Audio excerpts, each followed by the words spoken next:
खासदार गेले, काय लावलं राव हे खासदार गेले, कुठे गेले, कुठे होते, काय होते, काय झालं गेलेली, कशात गेले? अरे ते खासदार होते हेच तुम्हाला माहीत होतं का? अरे ते स्वतःसाठी आलेले खासदार आहेत, ते कोणी तिकडे गेले काय आणि इकडे गेले काय? पालापाचोळ्याचं काय वजन असतं? ते स्वतःचा बचाव करायला गेले असते, स्वतःचं काहीतरी नियोजन असेल, मरुद्याना गेले तर काय फरक पडतो? समाजाचा काही फरक पडत नाही. हे सैनिक समाज पार्टीच्या तोंडून समाज बोलतो आहे. सैनिक समाज पार्टीच्या तोंडून सैनिक समाज पार्टी समाजाला उद्देशून बोलत आहे. काही खासदार गेले म्हणून काही फरक पडत नाही, पाऊस पडत नाही, त्याच्याकडे लक्ष आहे समाजाचं. हे गेले काय, ते गेले काय, इथं काळे पैसे होते, तिथं काळे पैसे, हे काळे पैसे लपवायला बिचारे गेले असते. त्या अडाणी अल्पशिक्षित आहेत, काळ्या पैशाने निवडून गेलेले आहेत, बेशबी मालमत्ता आहे ती लपवायची आहे आणि जेलमध्ये जाण्याच्या वाटेवर आहेत. आज ना उद्या जेलमध्ये जातील, त्यांना काही कोणी माफ करणार नाही. कुठेही गेले तरी तेच आहे.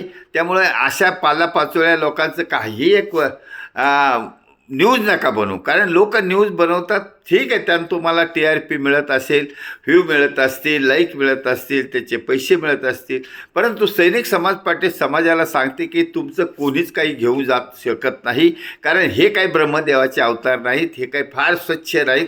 अशा लोकांना कुठेही गेले, कुठेही आले तरी फरक पडत नाही.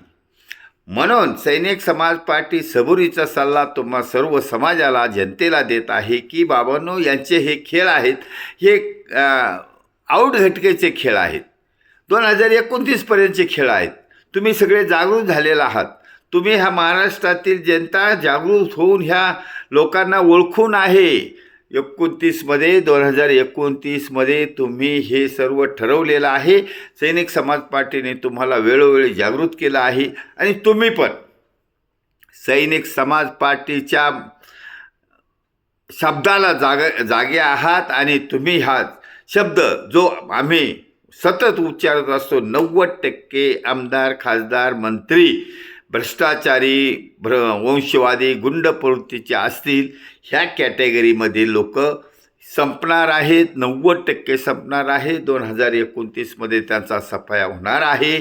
कारण तुम्ही सर्वांनी, जनतेने ठरवलेलं आहे की या महाराष्ट्रामध्ये छत्रपती शिवाजी महाराजाच्या रयतेच्या राज्याची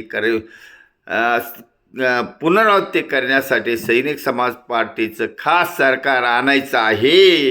हे तुमचं वचन आहे, तुम्ही शब्द दिलेला आहे आणि सैनिक समाज पार्टी तुमच्या जीवावरच आहे.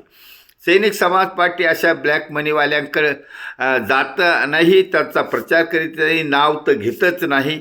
यांचं नाव घेऊन आम्ही आमचा व्यासपीठ, पवित्र व्यासपीठ अपवित्र करत नसतो, कारण हे व्यासपीठ जनतेचं आहे, हा सामान्य जनतेचा आहे, सुशिक्षित जनतेचा आहे, क्वालिफाईड जनतेचा आहे. त्यामुळे व्यासपीठ हे स्वच्छ आहे, सत्य आहे, राजा हरिश्चंद्राच्या विचाराचं राज्य आहे, समाज आहे आणि त्यामुळे छत्रपतीचं राज्य येणार.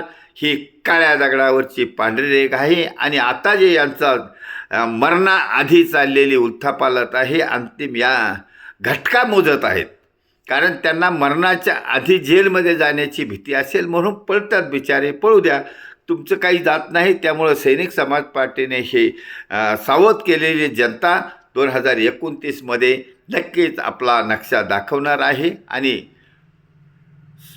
सैनिक समाज पार्टीच्या उमेदवाराला अल्प खर्चात निवडून देणार आहे आणि सरकार स्थापन करणार आहे. म्हणून जनतेचे आणि तुमचे सर्वांचे, व्हिडिओ ऐकणाऱ्यांचे सर्वांचे धन्यवाद. भारत वर्ष की जय. छत्रपती शिवाजी महाराज की जय. सैनिक समाज पार्टीचा विजय असो.